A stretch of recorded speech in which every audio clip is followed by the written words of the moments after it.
Dari mana kalau begitu perubahan dimulai? Ya dari diri sendiri. Dari diri sendiri. Bagian mana yang harus kita ubah? Nih, bagian sini dulu.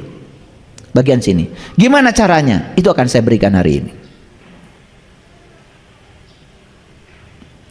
Ketika kita berusaha merubah yang di luar tanpa dimulai dari diri sendiri, pasti gagal. Pasti gagal. Jadi oleh karena itu, kenapa selama ini kita gagal merubah orang lain? Karena kita ingin mengubah orang lain seperti yang kita mau, tetapi kita tidak mengubah diri kita sendiri seperti yang orang lain mau.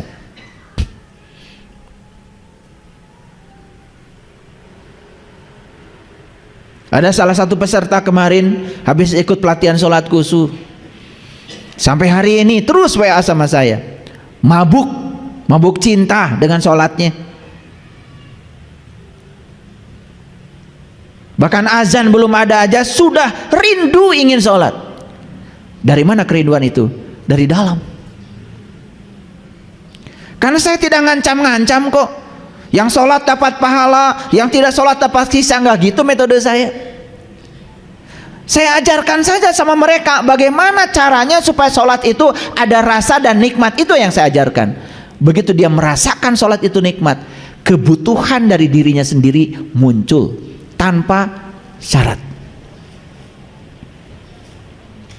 Bahkan puncak tertingginya apa? Dia sudah di level love, di level cinta. Kenapa Anda sholat? Saya cinta, saya rindu kepada Allah. Kenapa Anda rindu kepada Allah? Tidak mungkin kita bisa rindu tanpa pertemuan. Omong kosong. Dalilnya jelas di tanah Nusantara ini. Witing tresno jalaran soko kulino. Dalilnya begitu. Betul? Timbulnya tresno, cinta, jalaran soko kulino. Saking sering ketemu maka cinta. Jadi para nabi, para rasul itu cintanya itu karena saking seringnya mereka itu bertemu. Maka di Quran surat An-Najm dikatakan walaqad ra'ahu nazlatan ukhra, dan bertemu dengannya itu bisa kapan saja. Bisa kapan saja. Dan Allah itu kapan saja bisa. Bahkan dia itu tidak pernah tidur, tidak pernah kantuk, terjaga. Pintu gapuranya selalu terbuka. Tahu pintu gapura? Pintu gapura apa? Gerbang. Itu ngasal aja kalau ngejawab. Karena setiap Agustusan banyak gapura gitu. Betul? Gapura dari gafur. Gafur itu artinya ampunan. Jadi pintu gapura itu artinya pintu ampunan. Gerbang katanya. Itu. Karena kita itu kalau menangkap pemahaman persis seperti orang menangkap pemahaman. Pintu gapura apa? Gerbang. Salah? Tidak salah. Cuman kurang tepat karena kita ngikutin kebanyakan orang. Betul nggak? Coba penasaran sendiri. Dari kata apa sih gapura? Gapura, gafur. Oh, gafur kan salah satu nama Allah dalam Asmaul Husna. Cari dalam kamus. Oh, gafur itu artinya adalah ampunan. Pintu gapura, pintu ampunan. Makanya pintu gapuranya Allah selalu terbuka kapanpun. Terserah kita. Mau datang pada dia kapanpun, dia selalu siap. Beda dengan saya.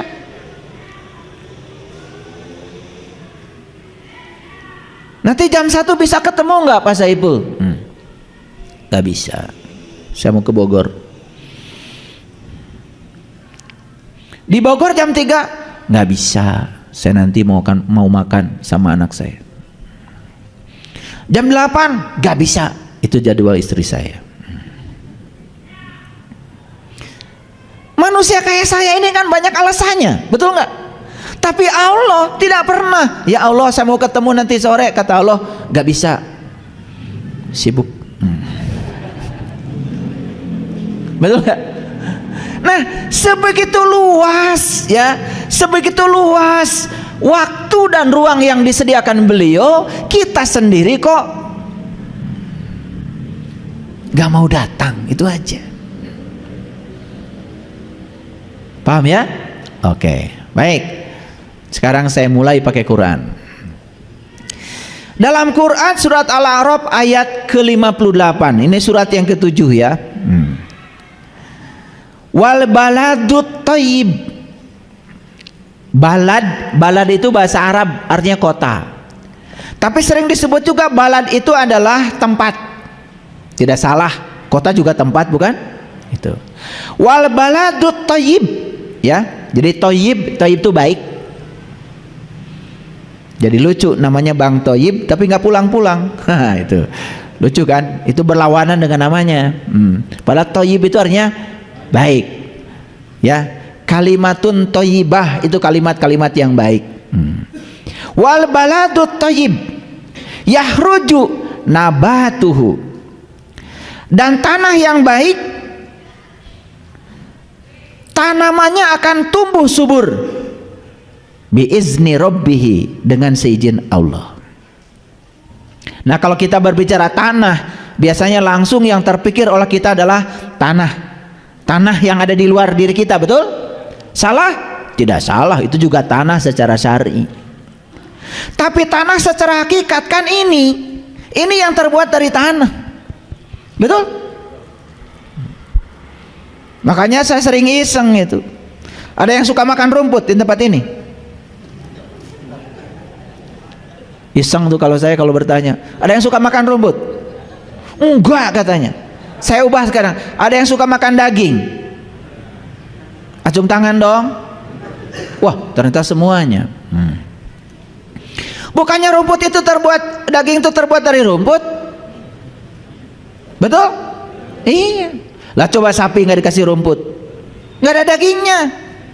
Cuman kita nggak sadar kalau daging itu berasal dari rumput, diolah oleh alam jadi daging. Nah, kita ini sebenarnya makan rumput dalam bentuk daging. Ada yang suka makan kotoran sapi? Wih, amit-amit katanya. Betul nggak? Padahal itu wortel, bawang merah, betul? Cabai rawit, kentang, kan semua itu dari kotoran binatang, betul apa tidak? Harusnya kalau orang yang cerdas dan sadar, saya makan kotoran sapi tiap hari dalam bentuk kentang, cabai merah, betul nggak? Kan itulah alam. Nah, karena kita melupakan asal muasalnya sehingga kita lupa, terjebak oleh bentuk. Oke, nggak apa-apa. Jadi mana tanah yang sebenarnya? Ini tanah. Di tanah yang baik, tanamannya tumbuh subur dengan seizin Allah. Di tanah yang baik, apapun biji di sini akan tumbuh dengan baik. Biji kesabaran, biji kebijaksanaan, biji kehalusan, biji kelembutan, biji welas asih, semua kita tuh punya di sini. Cuman kenapa biji-biji itu tidak tumbuh subur? Karena apa? Karena tanah ini gersang. Makanya ayat yang selanjutnya, walladzi khabusa la yahruju illa nakida. Dan di tanah yang gersang, tanamannya tumbuh merana. Maaf ya, pernah nggak lihat orang baik, murah hati, penuh cinta kasih, melihat kesuburan nggak pada diri dia? Ya, kalau ada masalah tidak dibesar-besarkan, kalau bicara selalu meringankan. Maaf ya, saya belum bisa bayar utang, nggak usah dipikirkan, nggak usah. Tenang, duit saya masih banyak. Tapi ada juga yang, maaf ya, saya belum bisa bayar. Kenapa? Kamu itu kalau janji, wah.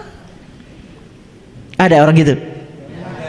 Terasa nggak gersangnya ketemu dia? Aduh. Maaf ya. Ini wajah-wajah.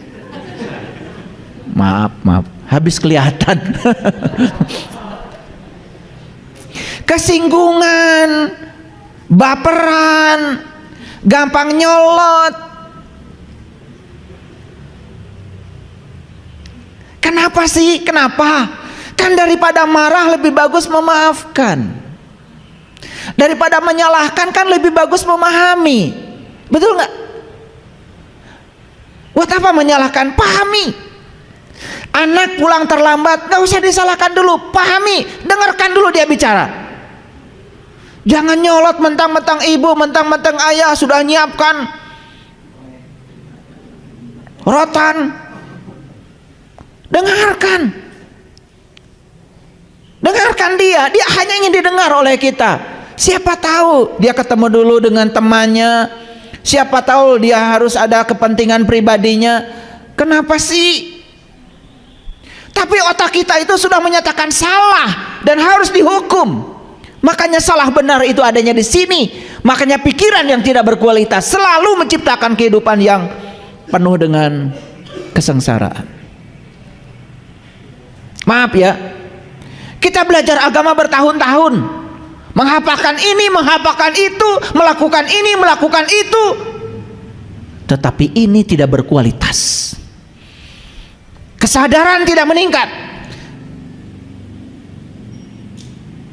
masih benci pada orang, masih tidak suka pada orang. Padahal hukum alamnya jelas, apapun yang tidak kamu sukai dari orang, sifat itu sebenarnya adalah sifatmu.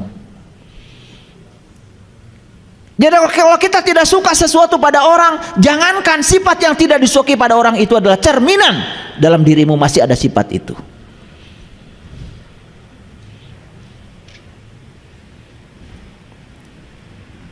Dan tanah yang baik, tanamannya tumbuh subur dengan seizin Allah.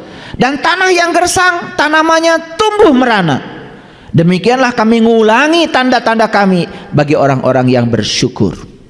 Tahu syukur? Saya tanya lagi sebelah sini, tahu syukur? Ayo jawab, jangan takut. Lain syakartum la yazidannakum walain kafartum inna adzabil lasyadid. Jadi syukur itu kebalikan daripada kufur. Kalau kufur itu bahasa Arab artinya tertutup, syukur itu artinya terbuka. Kita tuh kadang-kadang ngomong sembarangan, banyak-banyak bersyukur, teknisnya nggak pernah diberitahu. Gimana coba cara bersyukur? Kufur itu artinya tertutup, berarti menolak.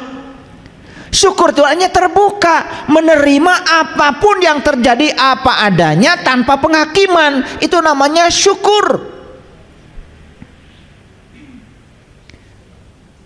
Kan kalian syukuran itu kalau mendapatkan yang diinginkan. Begitu mendapatkan yang tidak diinginkan, gak pernah ada undangan syukuran. Itu syukuran macam apa yang kayak gitu? Udah gitu pakai kalimat-kalimat Arab lagi, tasyakur binikmah. Wah,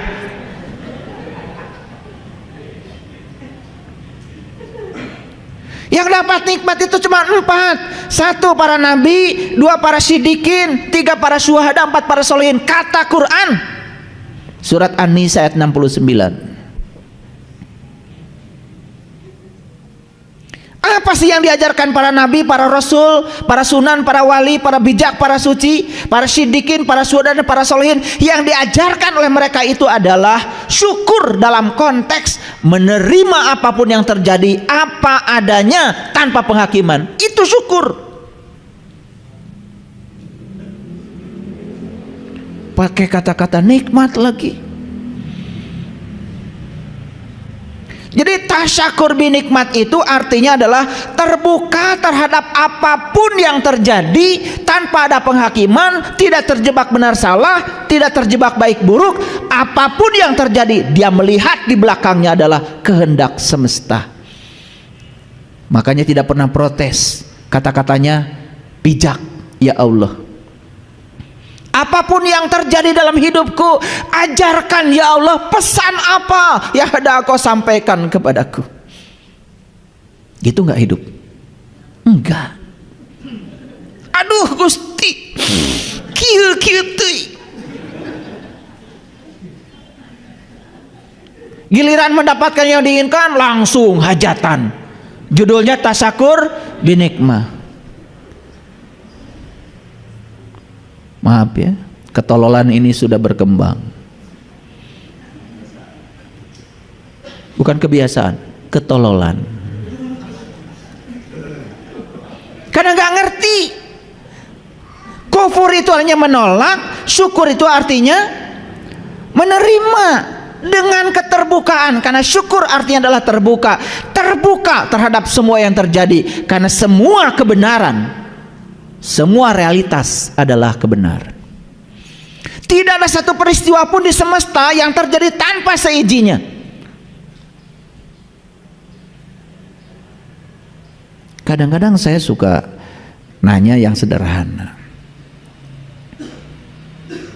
Itu orang jelek ini perilakunya ini, saya nunjuknya, maaf ke sana ya. Maaf ya, maaf. Nggak tahu telunjuk saya ke sini. Orang yang jelek ini kan kita sering sebut dia itu karena tergoda oleh setan. Betul nggak? Dan orang baik ini, masih ke sini juga. Supaya nggak sana nggak GR. Orang yang baik ini katanya dia itu karena mengikuti Allah, betul nggak? Dan selama ini setan dan Allah itu seakan-akan dua entitas yang berbeda, yang dibenturkan oleh kita sendiri, begitu kan? Pertanyaannya, apakah Allah menciptakan makhluk yang bernama setan untuk menyaingi dirinya sendiri, begitu? Kalau begitu saya tanya, banyakan mana orang baik dengan orang yang jahat? Banyakan mana? Kenapa sih kalian ragu-ragu? Kan kalian anggota komunitasnya. Ragu-ragu. Banyakan mana? Jadi kalau yang jahat lebih banyak daripada yang baik, artinya kekuasaan setan lebih keren daripada kekuasaan Allah. Di mana menyatakan Allah Maha Kuasa? Mikir dong.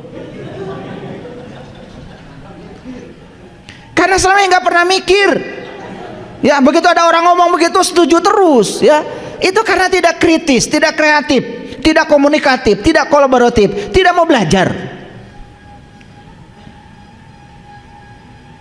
Akhirnya kita ini masih selingkuh, menganggap ini dari Allah, ini bukan. Jadi seakan-akan di semesta ini ada ruang yang dikuasai oleh yang selainnya dia, dan dia lebih berkuasa daripada Allah. Bukankah itu namanya syirik? Kalau ngomong soal tauhid itu kayak yang paling murni aja, betul nggak? Tetapi sikap hidupnya masih seperti itu, masih mendua, betul nggak? Yang Anda sebut baik itu dari Allah, yang Anda sebut buruk dari setan, berarti Anda sedang membuat satu ruang di semesta ini yang dikuasai oleh yang selainnya Allah. Bukankah itu selingkuh? Makanya dirangkum dengan kalimat la ilaha illallah, la ilaha illallah. Yang mana ya bukan aku? Yang mana ya bukan Allah? Baik dan buruk itu dari pikiranmu, kata Allah. Semua yang terjadi, terjadilah karena aku ingin memberikan pesan kepada kalian di balik semua peristiwa ini. Tugas kita itu bukan menilai benar salah, bukan menilai baik buruk, tapi tangkap pesan apa yang hendak Allah sampaikan kepada kita.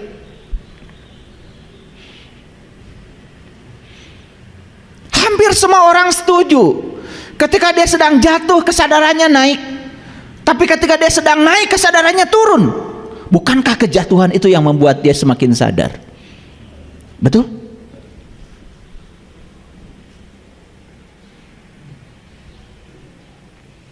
Di kelas spiritual yang belajar sama saya, jarang orang yang datang kepada saya sedang berada di puncak kejayaan dunianya. Sudah duitnya habis, usahanya bangkrut, baru nyari saya. Saya nasibnya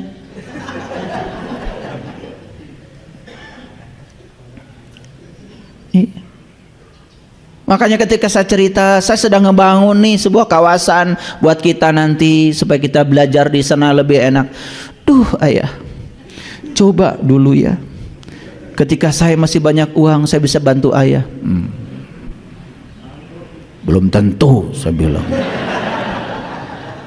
Itu kan halusinasi pikiranmu saja, betul nggak? Kenyataannya sekarang semuanya sudah tidak ada, dan yang tidak ada itu yang telah mengantarkan kamu menjadi sadar dan ketemu saya, betul nggak? Dan kalau kamu masih ada, nggak ketemu saya, enak aja. Paham maksud saya? Harus hilang dulu miliaran, udah nete semplek nincak semplak teh gening ya, kata orang Sunda, betul nggak? Itu salah, ini salah, ya udah baru kan itu. Tapi nggak apa-apa, itu semua tidak buruk, tapi itu semua yang telah mengantarkan kita kepada sebuah kesadaran baru. Betul apa tidak? Oke. Baik ya. Jadi di tanah yang baik tumbuhlah tanaman yang subur. Di tanah yang gersang semuanya merana. Saya tuh suka sedih gitu kalau lihat kalian itu. Merana. Duit banyak, merana. Apalagi gak punya duit. Betul gak? Iya. Sehat, merana.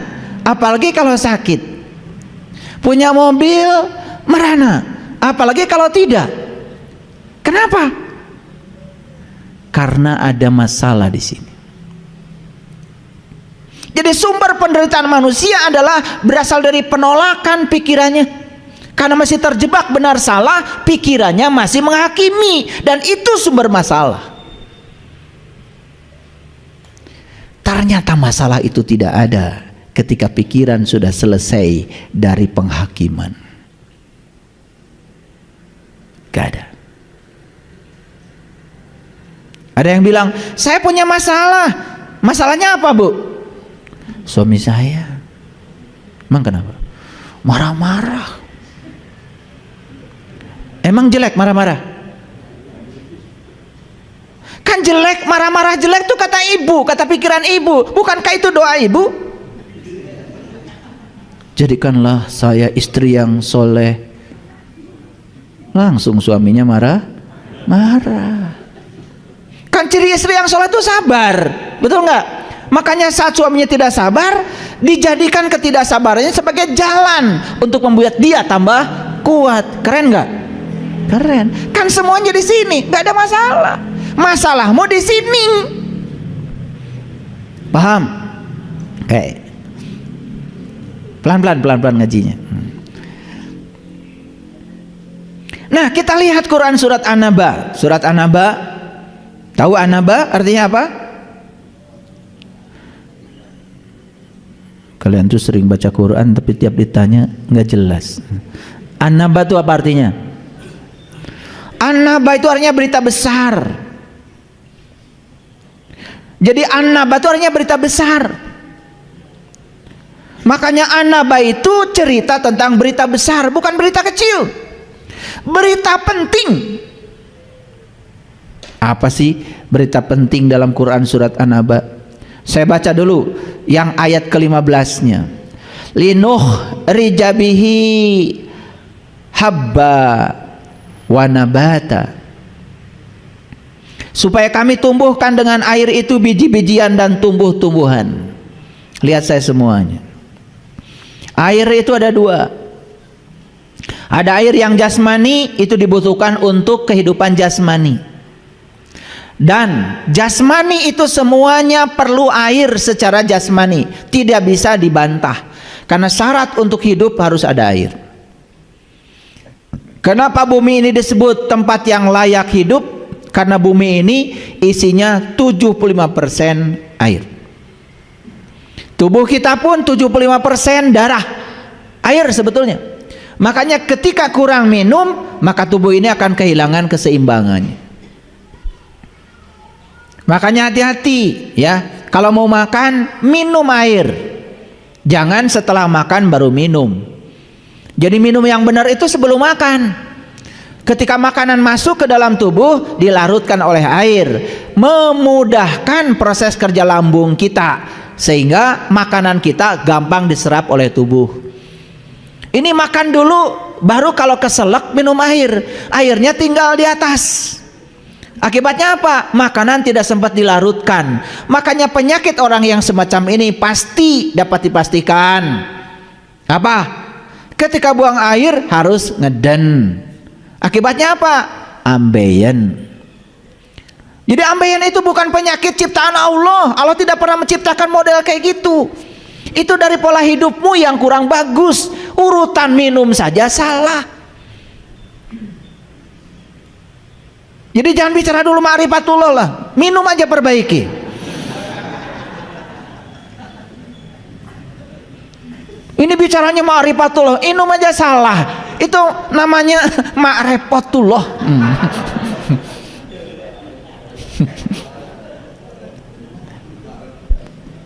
Ya, perbaiki dulu yang kecil-kecil dulu, yang kayak gitu. Kenali tubuh kita, maunya apa sih tubuh ini. Makanya kalau mau mandi, minum. Karena kalau kita mandi pakai air dingin, suhu di luar dengan suhu di dalam itu tidak sama, maka akan terjadi perbedaan suhu yang ekstrim. Akibatnya apa? Jantung ini bisa kram. Makanya kalau mau mandi, minum. Udah tahu ilmu ini? Saya nggak ngerti kalian tuh hidupnya kemana aja. Makanya banyak yang meninggal di kamar mandi, dituduh dia itu katanya jatuh kepleset. Bukan. Satu, waktu mau mandi nggak minum dulu. Yang kedua urutan mandinya salah. Mandi air dingin ya dari kepala dulu, ya salah. Ketika kepala dingin, darah akan naik ke atas. Karena darah itu pinter, begitu di bagian atas dingin, maka dia akan terus berduyun-duyun menghangatkan yang dingin dengan cara darah naik lebih banyak daripada yang biasanya. Sedangkan orang sudah tua, pembuluh darah di otak itu sudah mengecil akibat pola makan yang tidak bagus. Terlalu banyak makan garam, gula, goreng, gurih. 4G rumusnya. Pembuluh darah menyempit, sementara darah yang naik ke atas berduyun-duyun, pecah pembuluh darah. Ketika pembuluh darah di otak pecah, hilang kesadaran, jatuh itu adalah episode kedua setelah pecah. Itu yang menyebabkan orang meninggal di kamar mandi. Makanya kalau mau mandi itu doa dulu, sapa dulu airnya. Terima kasih air, kamu keren. Terima kasih hari ini kamu masih datang mengunjungi aku. Suka begitu? Boro-boro. Setelah itu kemudian disapa, air itu disapa, ya. Bismillahirrahmanirrahim. Niat ingsun adus banyu suci. Suci dening banyu, suci dening Allah, suci badan rohani jasmani, jasmani roh idopi. Allahu Akbar. Niat ingsun adus banyu suci, suci dening Allah, suci badanku kabeh, mulia tan kenaning lara, mulia tan kenaning tua, kun fayakun birahmatika ya arhamar rahimin. Niat ingsun adus banyu esuk mas gendega mas lulut, niat ingsun adus banyu sekar staman, siniramirah den lurupi inten, sarining retna kumala dadaku biar cahyaku Muhammadiyat, ya ingsun sejatining manusia, ana sukma mangan cahya, ana cahya mangan sukma, sarining bumi sarining buana, ya Allah kang melek sajege. Leluhur kita di Nusantara itu ngajarin mandi aja selengkap itu.